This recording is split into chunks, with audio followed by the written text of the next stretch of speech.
It's the top of the hour. It's exactly 2, and we are ready to open this exciting subject. Happy Global Accessibility Awareness Day, everyone.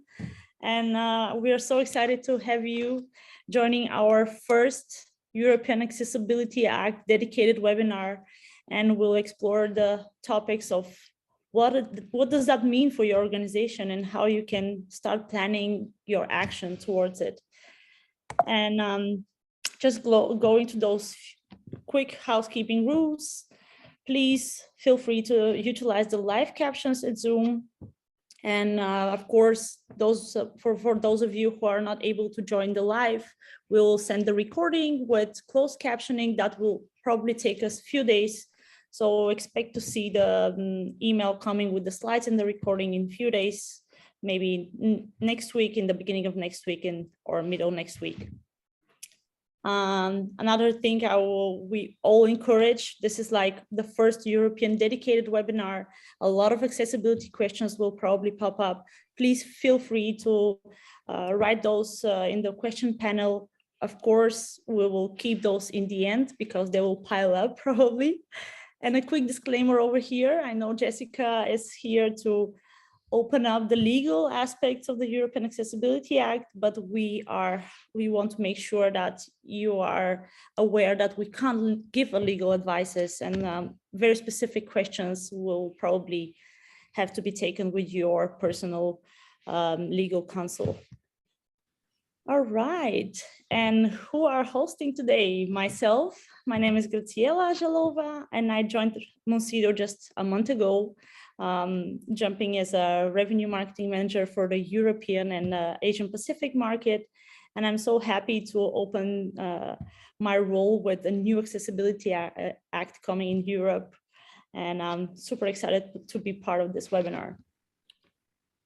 And my name is Jasmine de Guzman. I'm the manager of revenue marketing. I'm just going to be giving you guys a kind of quick introduction to what web accessibility is today, because I know it is something that is new for a lot of people, and that is why you're here today. It is to make sure that you are boosting your own personal awareness around it. But very excited to have you here today. And if you're not familiar with Monsido and Optimir brand, we are a web governance platform, and one of the aspects of our platform is to scan your website for web accessibility. So it is a topic that we are incredibly familiar with. And I'm going to pass it off to our guest speaker, Jessica Youngs, to introduce herself as well before we jump into the content for today. Hi, everyone. I am so happy to be back for another webinar, and I hope that there's some of you joining who listened in for the last one. My name is Jessica Youngs, and quick disclaimer, I'm also Monsido's Global General Counsel. And I'm very excited to be talking to you about the European Accessibility Act, how it interplays with the other regulations that are out there, and sort of what we're looking forward to as the timeline moves into the future for compliance. All right. Fantastic. Well, I'm just going to walk us really quickly through the agenda. As I mentioned, I'm going to quickly take us through what is web accessibility. So if it's not something you're familiar with, don't worry, quickly break it down for you. And then Jessica is really going to be running the show for the rest of the time, walking through the European landscape, what you should be looking at in terms of compliance. And then Graciela will round us off with 3 quick steps to get started, as well as that facilitated Q&A. And again, perfect. And again, as Graciela mentioned, if you're just joining now, we do just want to make sure that everyone is aware that, of course, we are giving you a high-level introduction into what is happening in the legal landscape. But of course, no matter the situation, you should always consult with your own legal counsel, because depending on your own situation, there may be specific things that pertain specifically to your business. So we just wanted to make sure you're all aware of that. Fantastic. Great, well, let's jump into it. So what is web accessibility? And if this is something that you're completely new to, don't worry, it's new for a lot of people. That's also why we have Global Accessibility Awareness Day, to kind of give you the basics and give you an introduction to it. So web accessibility is all about making sure that your website is easily accessible for everyone and anyone. So yes, most of us are used to accessing websites through a computer with either a trackpad or a mouse or a keyboard, but there are different people who access the website or access websites in different ways. For example, some people use voice assistants like Siri or Alexa. There's also other kinds of screen readers that help people access websites. There's also electronic braille displays. And so the whole thought behind web accessibility and why it's so important is so that everyone can utilize any kind of tool or technology to access, understand, navigate, and interact with your website, regardless of their ability or disabilities. And just to jump into why the compliance aspect of it is so incredibly important, we can hop to the next slide, is that web accessibility compliance, of course, we're celebrating it today because we want to make sure that we're making the world more inclusive, especially the digital world, which I know we all rely on so much more now, especially after the pandemic, where we've continued to shift a lot of our activities online. But an inclusive website experience is not only something that's beneficial for people with disabilities. There is a greatly aging population in Europe. And I know a lot of us, including myself, sometimes have larger text on our phones in order to be able to better access our digital devices. And that's a form of accessibility and digital accessibility. Web accessibility compliance, beyond it being kind of mandated from a legal point of view, which is what we're going to talk about today, it also just helps build up trust in your organization. Being an organization that does the right thing is increasingly important with consumers. And beyond that, it's also something that you can tie into other aspects of your business, such as SEO or the overall just user experience for your website. We always say good accessibility also is a good user experience. But overall, the whole reason we really believe that you should be tackling compliance is because it's the right thing to do, right? Everyone deserves equal access to your information, whether you are a public institution or a private organization. And the world is so much more digital today. So ensuring that your website, which is your kind of front window out to the world, is incredibly important. And with that, I'm going to hand it off to Jessica. All right, thank you for that great introduction of why accessibility is so important. And to jump right into it, before we talk about the regulations, I am interested to know in what industry you currently operate. And this is because when putting together the European Accessibility Act, the working group determined some key industries that it wanted to specifically tackle with the new regulation. So we have some options here: information, communication, transport, healthcare, banking, public sector, education, cultural, tourism, we are banking twice, so pick one of them, e-commerce, digital goods and services, or something else. And if it is something else, I'd love to know what that is as well. So we'll give you just a few more seconds to send in your responses. Yeah, this is because Zoom is limiting us only to 10 options, and we know that most of the participants are coming from various industries and other.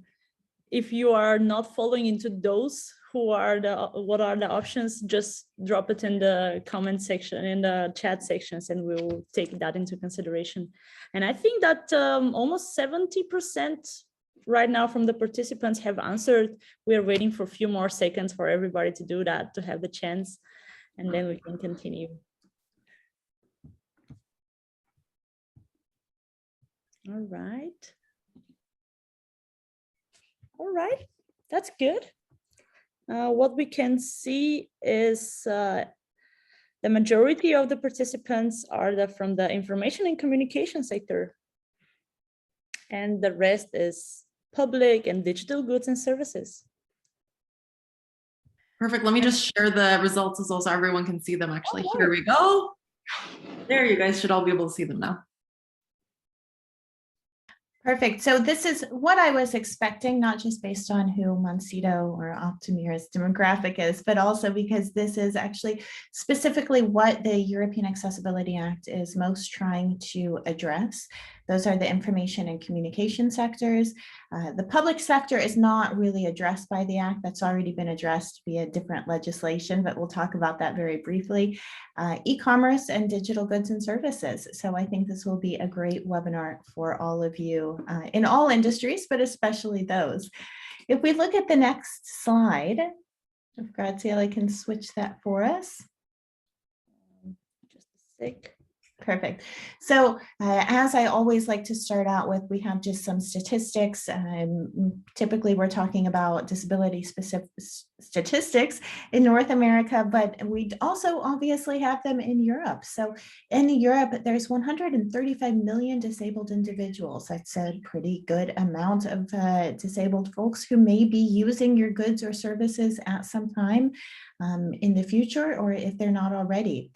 And in creating the European Accessibility Act, we found that 54% of organizations that were polled found that what is creating the most difficulty for them in terms of having compliant websites, having accessible products and services, is that the member states that are in the European Union have different regulations or maybe no regulation at all. So they found that different rules are creating barriers. And in addition to that, municipalities, regions also may have their own rules.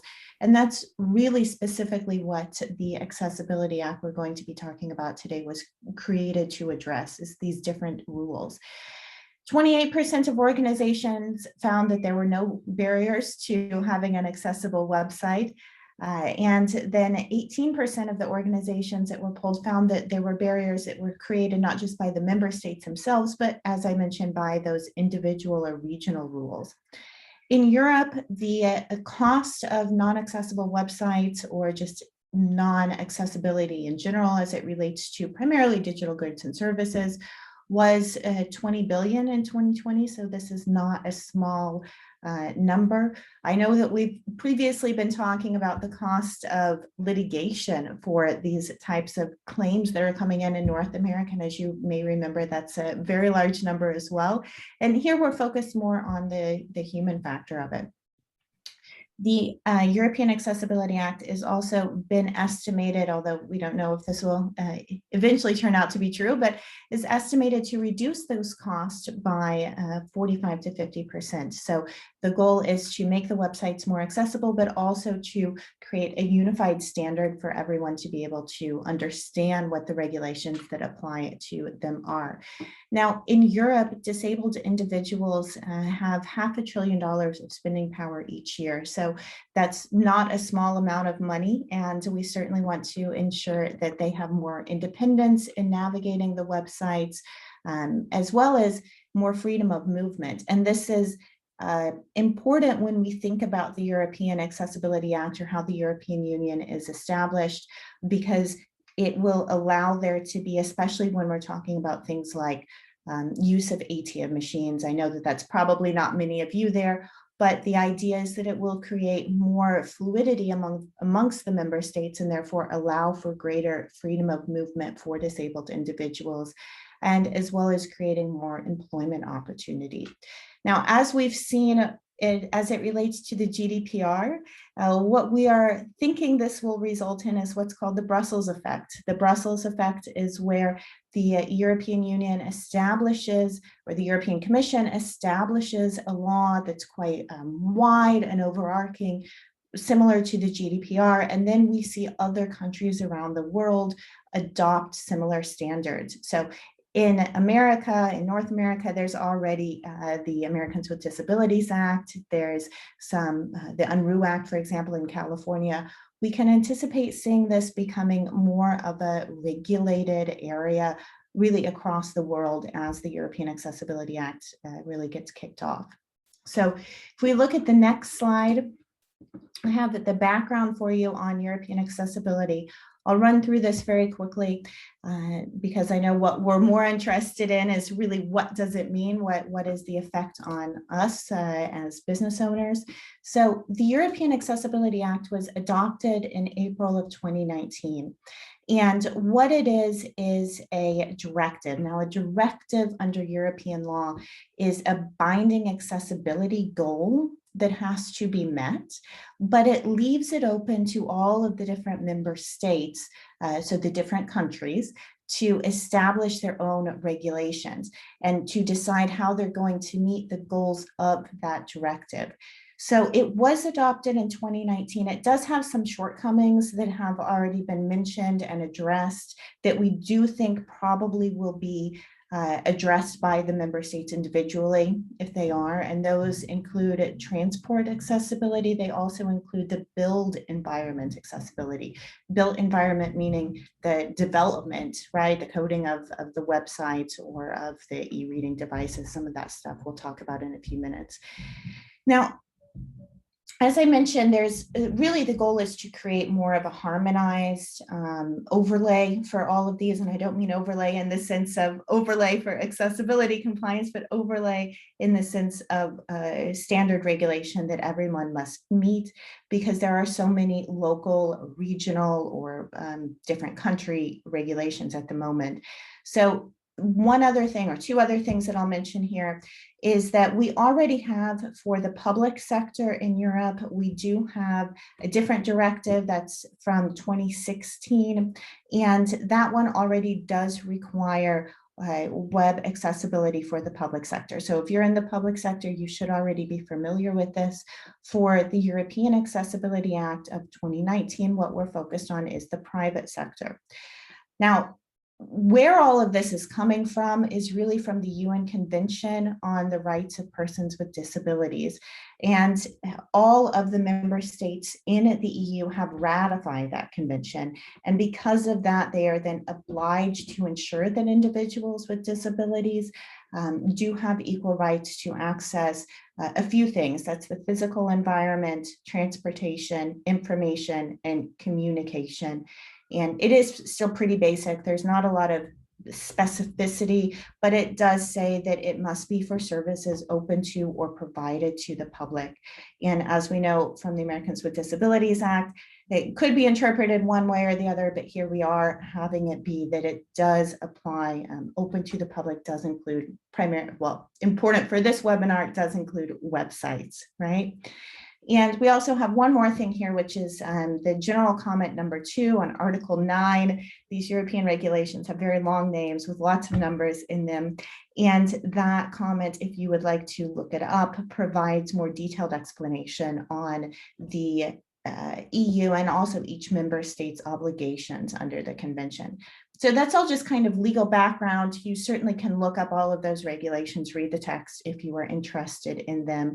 But if we move to the next slide, here's really what we're looking at is not so much your European Accessibility Act, but how each of the member states are going to make their own laws that make sure that the directive goals are met.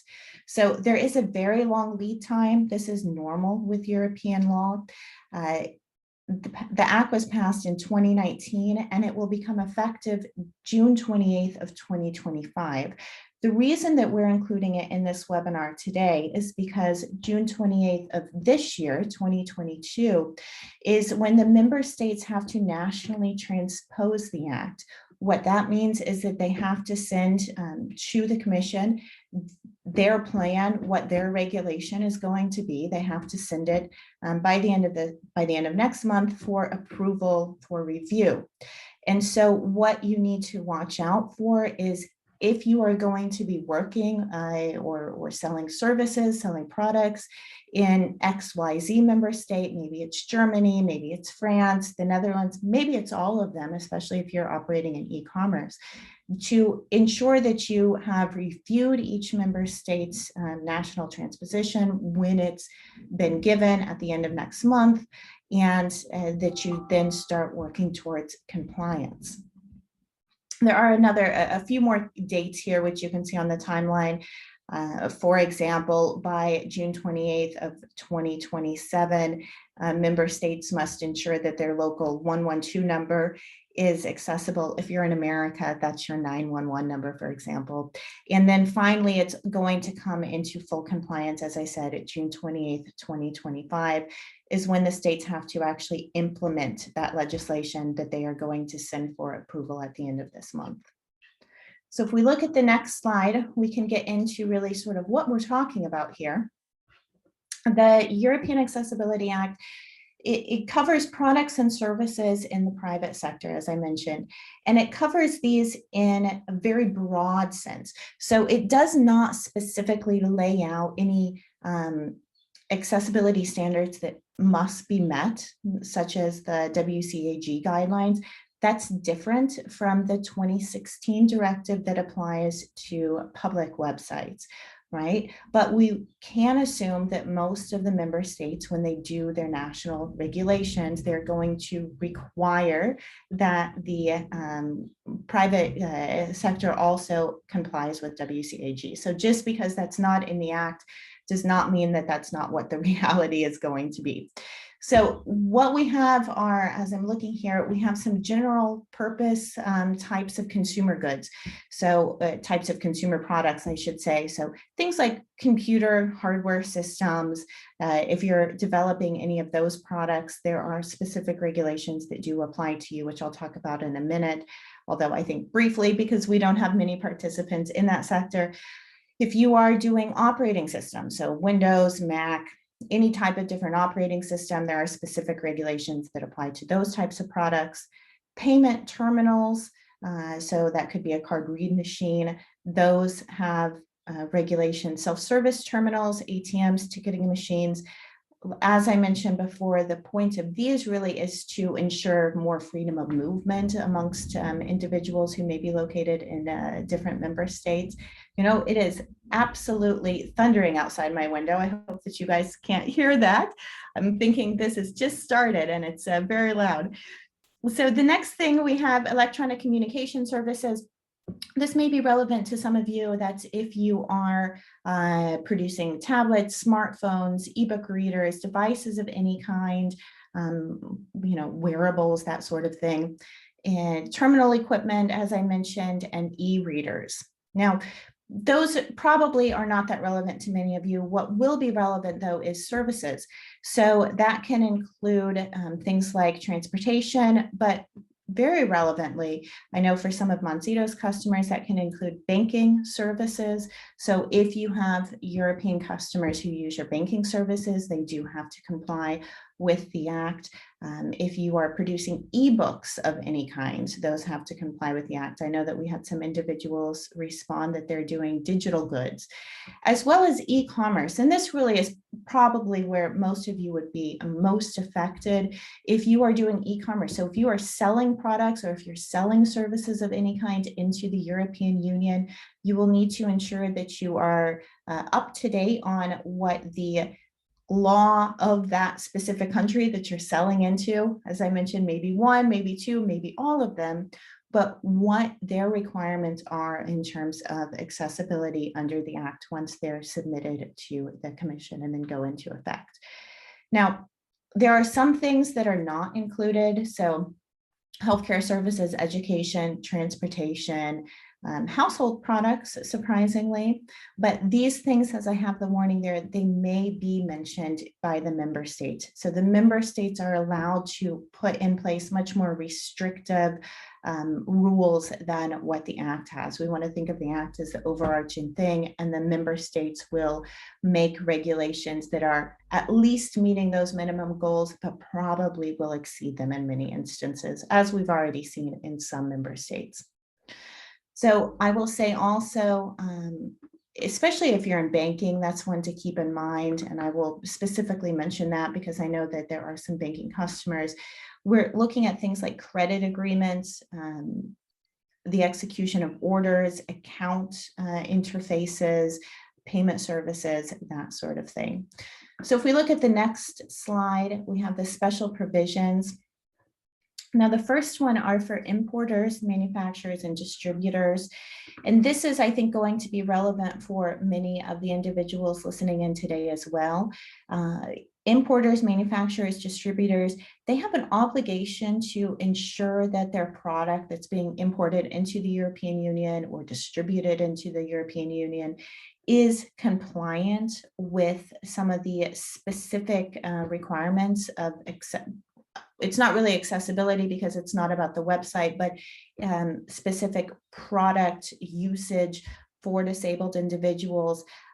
They must identify non-conforming products. So if you're in sort of, let's say, goods or things like that, you also must be aware not just of the web accessibility standards that may be met, but also some of these more product specific standards that have to be met.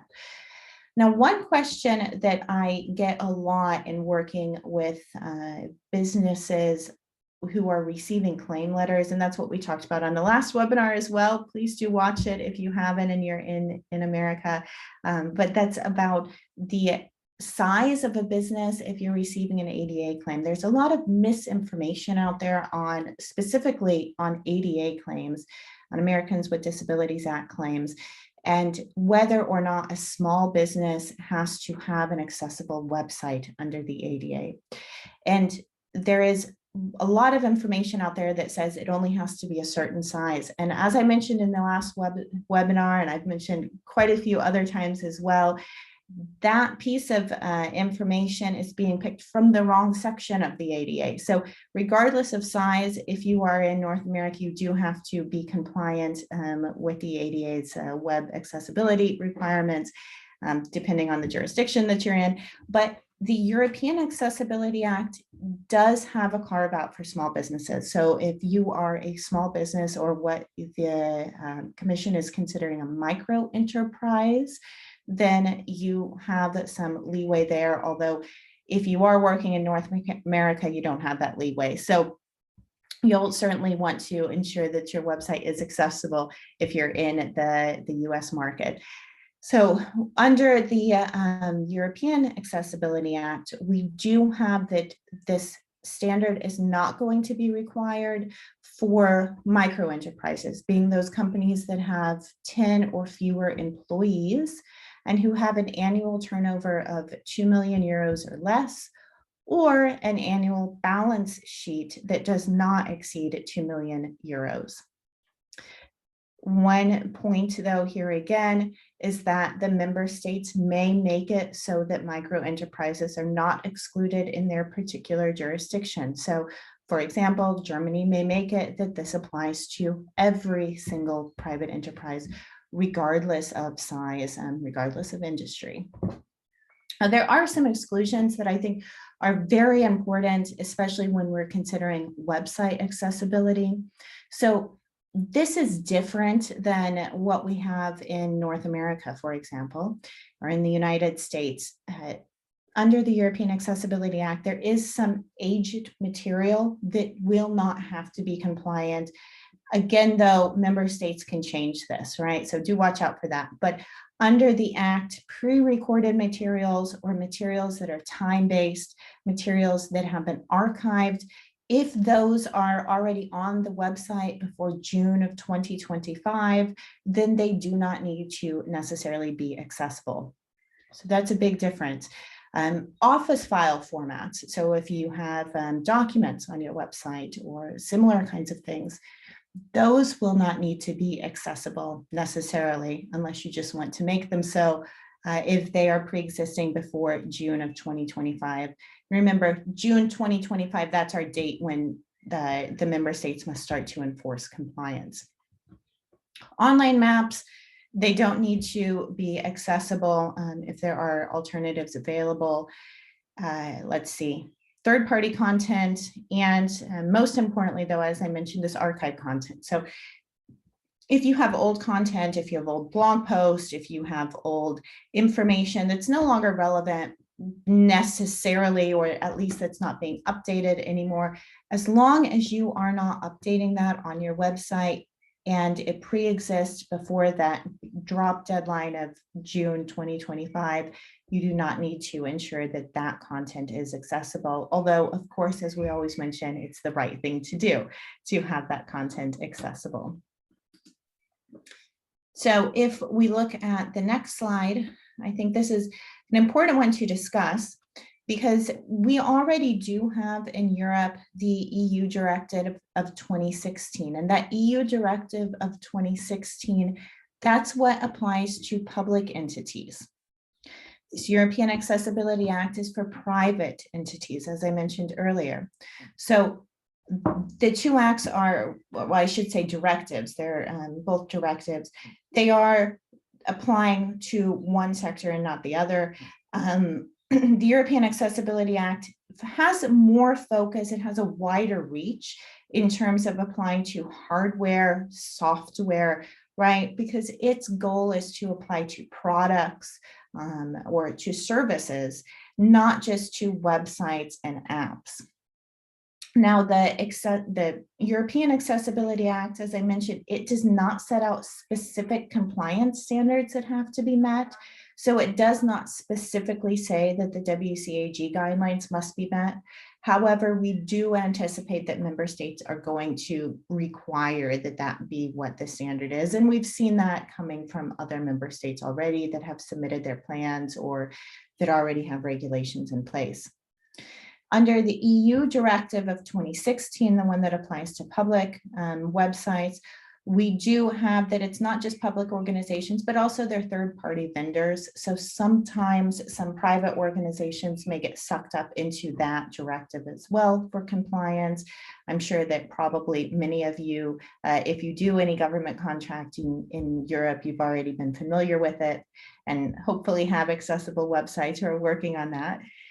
It applies primarily to websites and apps, and unlike the European Accessibility Act, it does have specific compliance standards. Now, I will say the EU directive is right now just at 2.0, I think.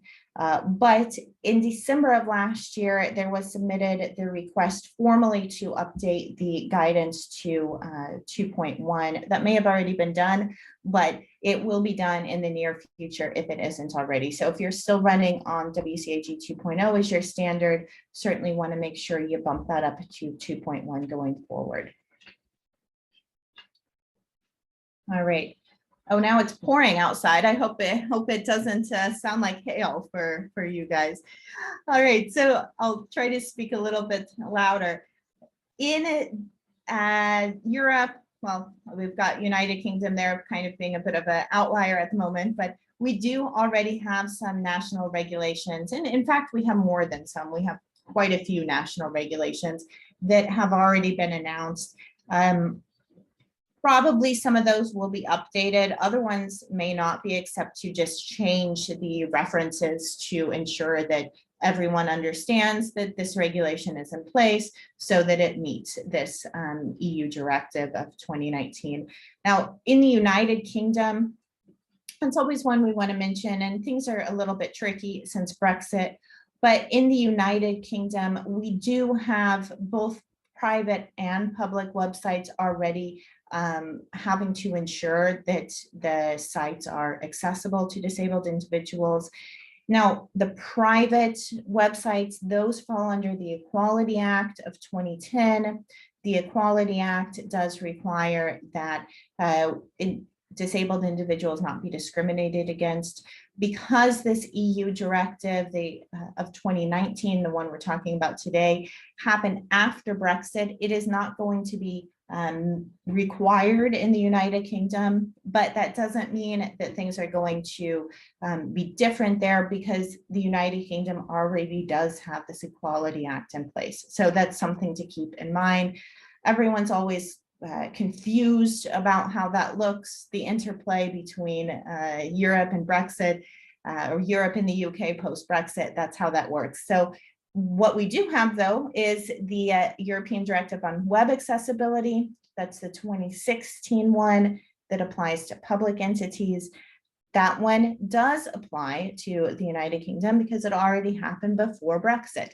So that was addressed there in the public sector's body accessibility regulations of 2018. Those UK laws are a little bit easier to pronounce. They don't have as many numbers, but they're still quite long.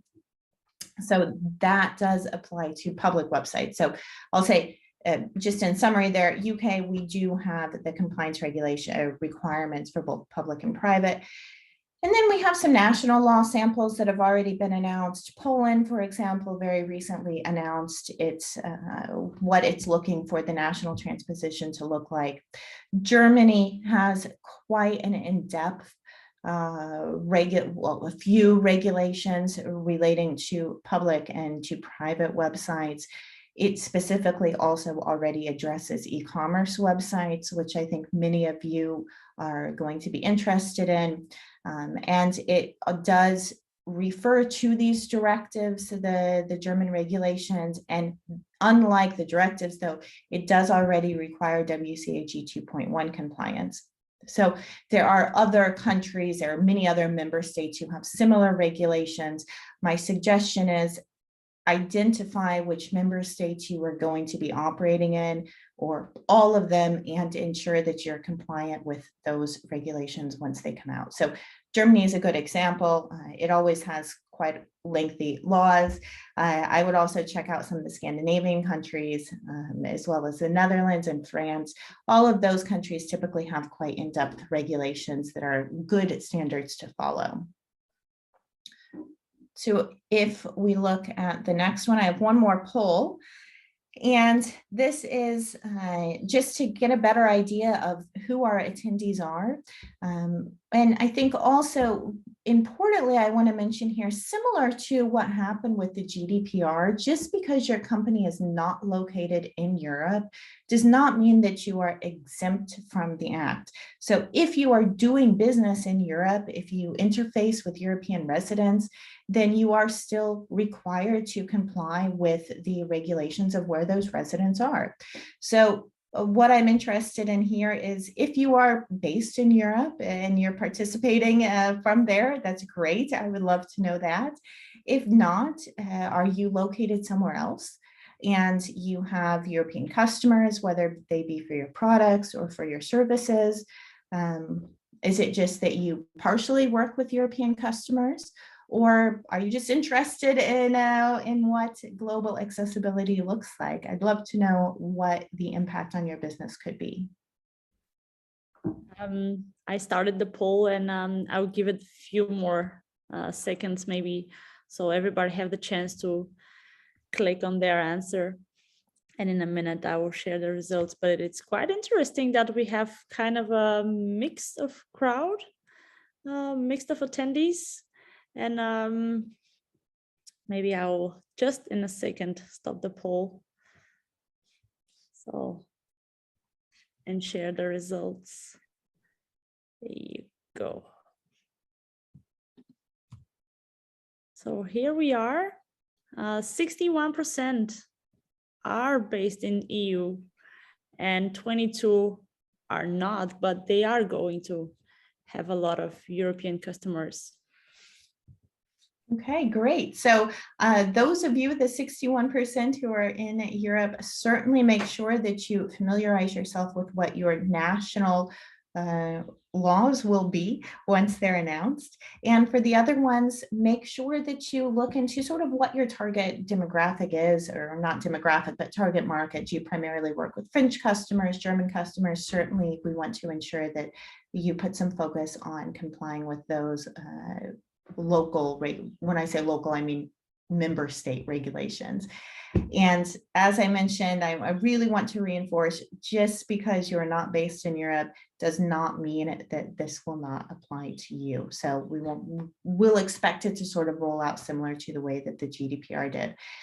Now, if we look at the next slide, it says preparing for compliance, and I've sprinkled some of that in throughout this webinar. But there's one thing that I want to mention that's really not in this webinar, but it maybe should have been a slide. And it's sort of what everyone's main concern is always, and whether or not that's obviously it's a justifiable concern. Maybe it shouldn't always be our concern if the goal is to do the right thing, but it's what are the penalties for non-compliance with the regulations going to be?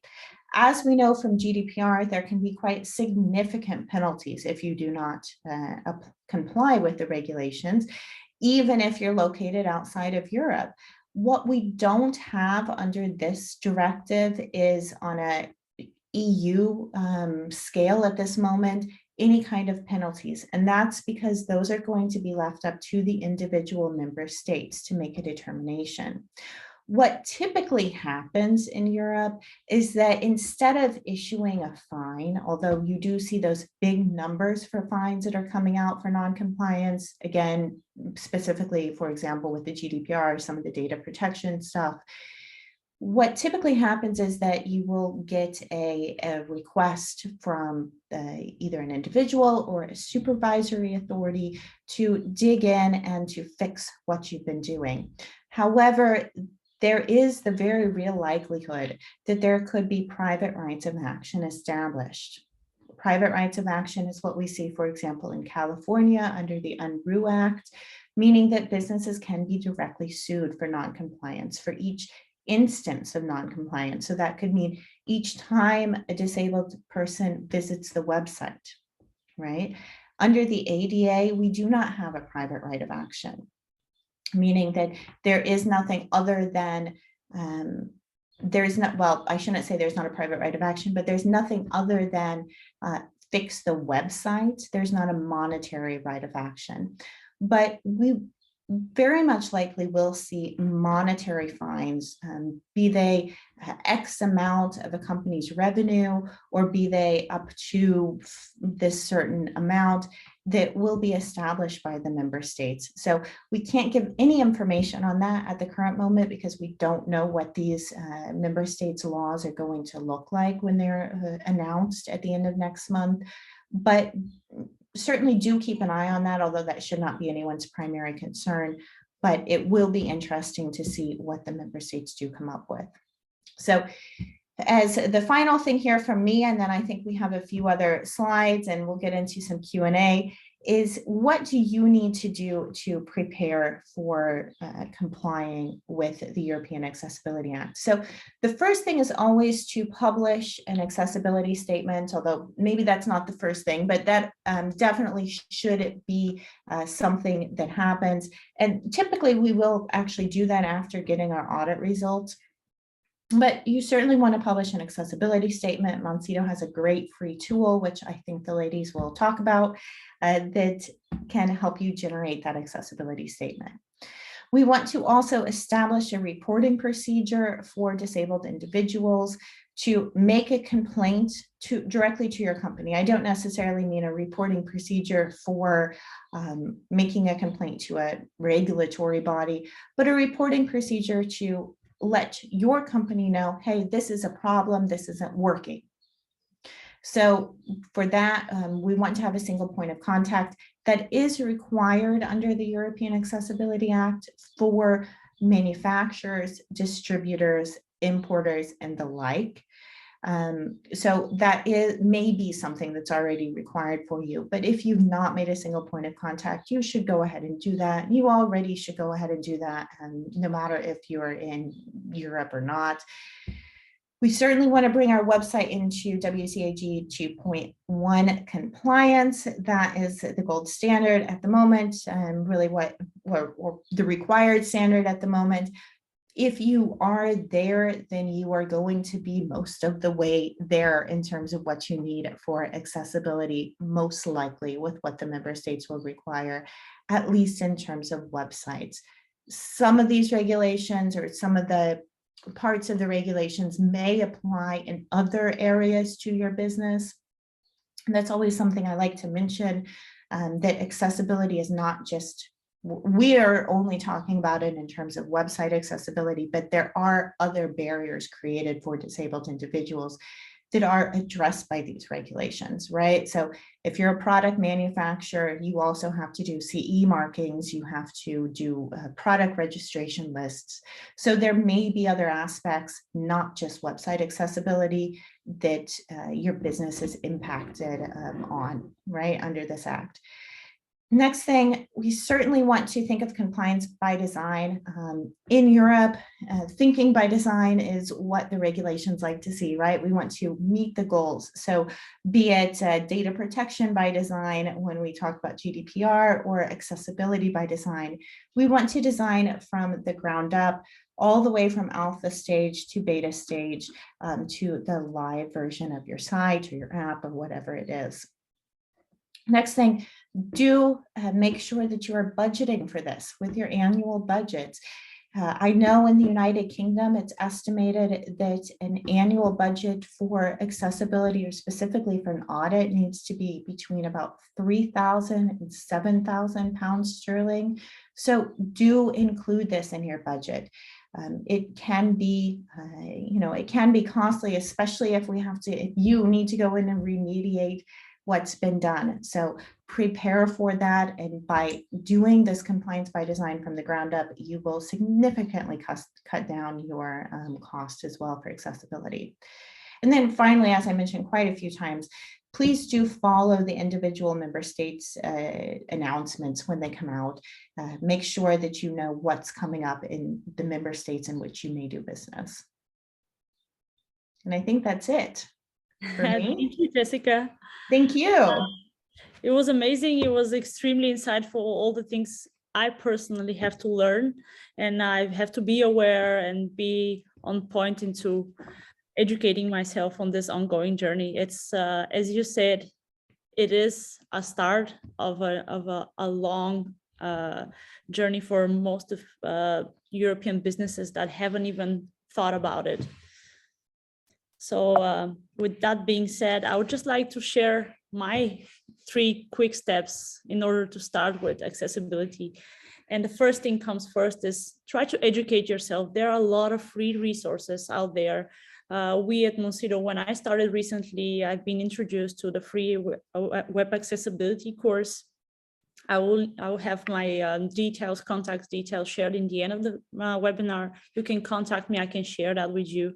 But learn those basics of where are those people with disabilities live in, how do they use the websites, how do they read them, how do they access them, just to understand how to build with that inclusion in mind.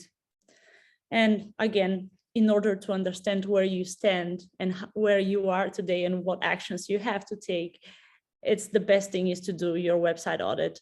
Identify those errors and those quick issues that you can fix already right away. I know that Jessica mentioned that the first act will start from 2025, but think about it, how big of a bulky journey was adopting GDPR, and how much did that take? And understanding where you stand today and where your website is today, it will also give you an idea of how long of an implementation process you will have ahead. And again, the third step is take those actions. Many of you will probably have multiple stakeholders working on the websites, and having those ownership allocated and assigning those responsibilities will make your process easily achievable. And establishing those quick and actionable frameworks of tackling those issues and errors is a very, very more easily consumable. And with that being said, we would like to share our top resources that we believe have helped many of our customers. So they will probably be some of the things that will help you starting on educating yourself in accessibility. The Monsito Accessibility Handbook will have been updated very recently, and it includes everything in terms of like overview of those issues and that you have to be aware of, all the standards that they are across the globe, and all the roles that have to take ownership of accessibility. And we have those 3 or 4 actionable checklists that probably will be a very easy consumable, very easy to start acting on today. Getting ready for precisely the European Accessibility Act, understanding what your content creators has to be doing in taking those steps in accessibility, your managers, what are their roles and how do they tick the boxes, and of course the designers and developers, who are usually the thought leaders and those who encourage accessibility within the organizations. Our checklist will also help them tackle their tasks. And something that is very, very useful is the color contrast checker, something that it's accessible for free on Monsito website, but we will also share with you together with the slides. Those links will be clickable and you'll be able to access the resources within the slides. And our very recent blog post in regards to European Accessibility Act and how your website can start acting of today is also will be part of those resources we're going to share. And of course, we want to wrap up with a little bit of a wrap-up poll to understand if you are interested into getting a little bit more actions. I'm going to start a poll over here. Maybe Jasmine can add a little bit more. Absolutely. Yeah. So we, of course, as Jessica mentioned, doing a website audit is the very first and most important thing for you to do as you're getting started. So we're going to leave this poll open here. We'd love to help you out with a free website accessibility scan, just to help you find out how accessible your website is under the EU guidelines. If you're interested in our platform, we're happy to showcase that as well. And we'll leave that open for now so you guys can have a look at it. And I think we can start the Q&A as this is open as well, because we've gotten some really great questions in here. And I think the first one, I'll take it from the chat, Graziella, and you can start having a look at the actual Q&A, but it's a really great question for you, Jessica. So this person seems to be working in the public sector. And so their question is, do I understand correctly that the European Accessibility Act has no influence regulation on public products and services? Yeah, thank you. I was also looking at the questions, and hopefully we can actually get through most of them. So that is correct. The European Accessibility Act of 2019 is aimed at harmonizing the rules for private sectors. So private sector, specifically products and services. Now, what we do have, though, is already an act or directive in place for the public sector. So that has already been addressed. It was already addressed. And this current European Accessibility Act fills in the gap that was left for private sectors. So if you are in the public sector, the directive that applies to you, I'll read you out the number in case you want to look it up. It is the directive 2016/2102. And that applies to the websites and mobile apps of public sector bodies. And it does require that those be accessible for people with disabilities as well. So public sector is definitely already addressed and has been for a few years. Just a follow-up question to that, Jessica, because I'm curious from my own personal. So the European Accessibility Act obviously addresses beyond websites. It addresses, for example, a digital kiosk. Would then that apply to public sector, or is that still only private sector? That is still okay. I'm off mute. That is also for the private sector. But if it was there for, it's difficult because in Europe, some of these things may be owned by public entities. Some of them may be owned by private entities. There's a lot of interlay. I'm here in the Netherlands. You would think that the train service is owned by the Dutch government because it's called the Netherlands Spoorweg, and it's all done up in colors. But it's not, it's a private company. So a lot of the stuff is actually privatized that you may think would be owned by the public government, or that may be in other countries owned by the public government. And I think that's a really good point that we're bringing this up, because it is make the case that you really need to look at every single legislation for each member state and the public versus private, and really look at what are the different aspects of my business? How are they operating? Is it a public or private? So even if you are a public organization, look at if you're outsourcing or using a third-party vendor for some of these things. So yeah, and I will also say, the way to really address this is by going with the kind of the most restrictive regulation and ensuring that you comply with that, but at least getting ourselves to WCAG 2.1 compliance. Whether or not that's required of your specific industry, you have to assume that at some point in some member state, it's going to be. So would you like for me to, do we want to do this poll, or shall I go through the other questions? I don't know. I think we'll end the poll now. I think most people have voted, and then I'll let Graziella take over and pose the rest of the Q&A. Yes. All right. I see some of the, there is one specific question, but that we can't unfortunately answer because it's very personal. But here is a question over that it's like most concerning. Will the companies have the obligation to select vendors that comply with the European Accessibility Act, for example, ensuring accessibility for their employees? Yeah, the answer to that is you probably will. We've seen that with the GDPR, right? In the sense that you have to select if you fall under the purview of the GDPR, you are to select vendors who can ensure GDPR compliance. I assume that it's going to be the same here. It is already the same in some of the member states, right? So some of those member states, for example, if it's a public entity, I know we mentioned this is not for public entities, but public entities would have to only work with vendors who are already compliant, private sector vendors who are already compliant with those public sector regulations. So we certainly can assume that it will be the same case here. And in fact, if we think about sort of trickle down obligations, you really should not be evading sort of compliance by pushing that obligation off onto other vendors. So I can assume, yes, that you certainly will have to select vendors that comply with the European Accessibility Act, and also for employees. We do see that a lot of times contractually already, that there are requirements to ensure that employees have accessible features. So I hope that answered your question. Thank you. I hope so too.